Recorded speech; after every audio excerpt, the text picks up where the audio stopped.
Appeal पर तेजस्वी यादव ने टिप्पणी की है। सुनिए तेजस्वी ने क्या कहा। कौन किस मामले में बोल रहा है बोलते रहने दीजिए, लेकिन राजनीति जो होनी चाहिए असल मुद्दे पे होना चाहिए। असल मुद्दा क्या है? गरीबी, भ्रष्टाचार, बेरोजगारी, किसान का मामला, मजदूर का मामला, देश की आर्थिक स्थिति। हमको लगता कि जितने वरिष्ठ नेता हैं जिनका आप लोग नाम ले रहे हैं, उनको इस मुद्दे की बात पे सरकार से सवाल पूछना चाहिए, ना कि इस तरह की बातें। हमको देखिए, काम से मतलब हमारी जनता को है। कौन किसका फोटो लगेगा नहीं लगेगा, उससे क्या सुधार होने वाला है? शिक्षा, चिकित्सा, रोजगार, आर्थिक व्यवस्था जो हमारी है राष्ट्र की, तभी सुधरेगी ना जब लोग काम करेंगे, इस पर बहस करेंगे, कमियों को उजागर करेंगे। और तेलंगाना में भारत जोड़ो यात्रा के दौरान आज नारायणपेट जिले में एक सभा को संबोधित करते हुए कांग्रेस नेता राहुल गांधी ने बीजेपी और टीआरएस पर निशाना साधा है। आइए सुनवाते हैं क्या कुछ कहा है राहुल गांधी ने। तो मैं यहां साफ कहना चाहता हूं, हमारे लिए टीआरएस और बीजेपी एक ही चीज है। ये एक ही सिक्के के दो भाग हैं और ये दोनों एक साथ मिलकर काम करते हैं। ये आपको समझने की जरूरत है। ये एक दूसरे की मदद करते हैं। दिल्ली में टीआरएस उनकी मदद करती है और तेलंगाना में बीजेपी इनकी मदद करती है। दोनों की दोनों पार्टियां लोकतंत्र के खिलाफ हैं, पैसे की राजनीति करती हैं, एमएलए खरीदने का काम करती हैं। कांग्रेस नेता राहुल गांधी के नेतृत्व में कांग्रेस की भारत जोड़ो यात्रा आज तेलंगाना के येलीगंडला जिले से फिर शुरू हो गई।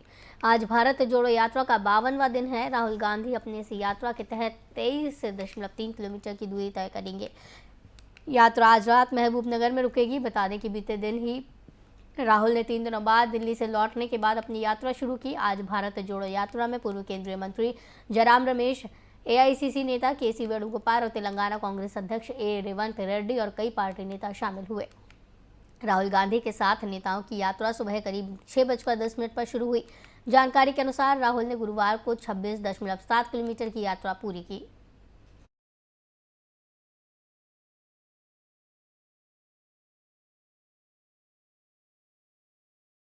कश्मीर मुद्दे के लिए पहले प्रधानमंत्री जवाहरलाल नेहरू को जिम्मेदार ठहराने संबंधी केंद्रीय कानून मंत्री किरण रिजिजू के लेख पर कांग्रेस ने पलटवार किया। कांग्रेस ने कहा कि सत्तारूढ़ दल के नेताओं को समकालीन इतिहास के बारे में कोई जानकारी नहीं है और उन्हें नेहरू या किसी अन्य प्रधानमंत्री को दोषी ठहराने की बजाय इस बात का हिसाब देना चाहिए कि उनके शासन में क्या हुआ।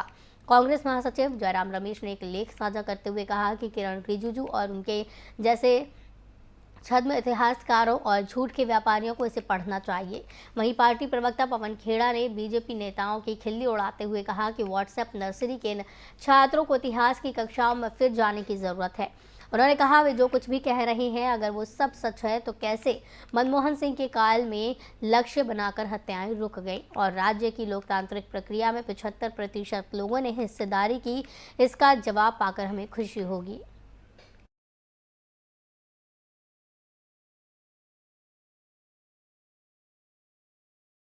रूस के राष्ट्रपति व्लादिमीर पुतिन पीएम मोदी के मुरीद हो गए हैं। उन्होंने पीएम मोदी की तारीफ में क्या कुछ कहा, सुनिए। Issues we've always supported each other, and that is happening right now, and I'm sure this will be the case in the future as well.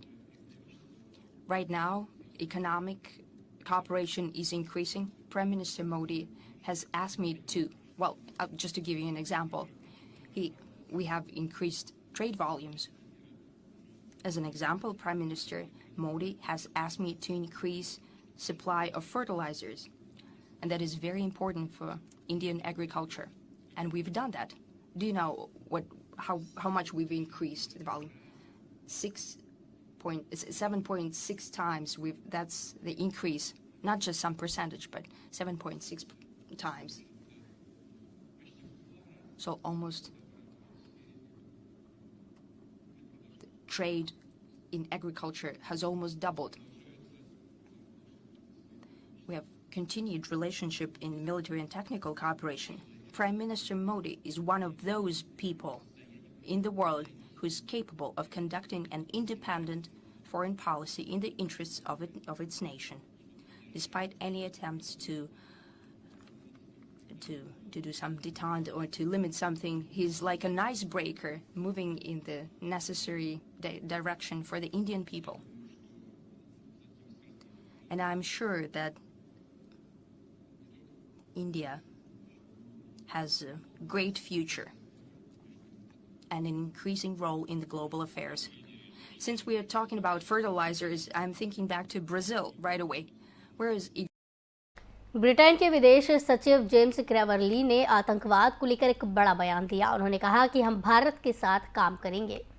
Very much. The relationship between the United Kingdom and India is a long and intimate one, and today I am here with other representatives from around the world remembering the terrible terrorist attack that was witnessed here in Mumbai in 2008. Of course, the UK condemns all terrorism, and we will work with India and our international friends and partners to try and prevent a attack like the one we saw in Mumbai from ever happening. उद्योगपति Elon Musk Twitter के नए मालिक बन गए हैं। उन्होंने social media company Twitter की कमान संभालते ही 4 शीर्ष कार्यकारी अधिकारियों को हटा दिया, जिनमें भारतीय मूल के सीईओ पराग अग्रवाल और कानूनी मामलों के कार्यकारी अधिकारी विजय गड्डे शामिल हैं। मीडिया रिपोर्ट्स की माने तो पराग अग्रवाल ट्विटर से खाली हाथ नहीं जाएंगे। बता दें कि जब भी कोई व्यक्ति किसी बड़ी कंपनी का सीईओ बनता है तो उसे सैलरी के अलावा कंपनी के कुछ शेयर भी दिए जाते हैं। ऐसे में अगर एलन मस्क पराग अग्रवाल को ट्विटर से बाहर निकालते हैं तो उनके सभी शेयर होल्डिंग का भुगतान कंपनी को करना होगा। समाचार एजेंसी रॉयटर्स के अनुसार पराग अग्रवाल को करीब $42 मिलियन यानी कि 346 करोड़ रुपए का भुगतान किया जाएगा।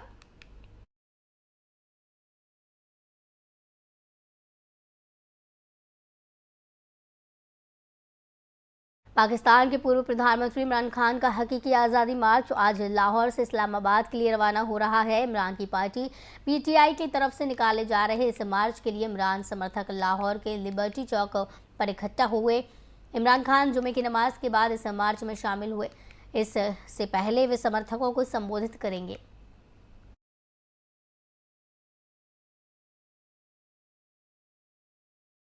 ऑस्ट्रेलिया की मेजबानी में खेले जा रहे T20 वर्ल्ड कप 2022 में जिम्बाब्वे टी को काफ़ी कमज़ोर समझा जा रहा था, मगर उसने गुरुवार को जो कारनामा किया उसने बाकी टीमों के लिए भी खतरे की घंटी बजा दी।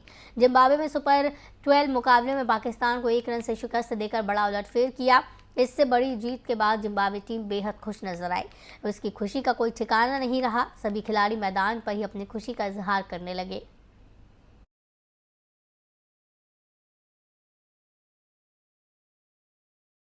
जम्मू कश्मीर के किश्तवाड़ जिले से एक बड़ी घटना सामने आई। यहां गंधारी पद्देर में आग लगने से 20 घर जल गए। इसमें किसी के हताहत होने की खबर नहीं है।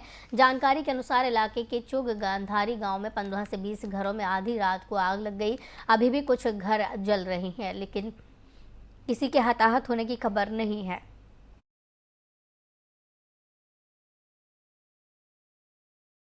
महाराष्ट्र के मुंबई शहर के लोखंडवाला कॉम्प्लेक्स के पास कांदिवली इलाके में गुरुवार की शाम को 6:30 बजे क्रांतिनगर से रवाना हुई वातानुकूलित वेस्ट बस में भीषण आग लग गई। गनीमत यह रही कि इस आग में कोई जनहानि नहीं हुई। हालांकि बस में अचानक आग लगने से वातानुकूलित बस में यात्रा कर रहे यात्रियों की सुरक्षा खतरे में पड़ गई।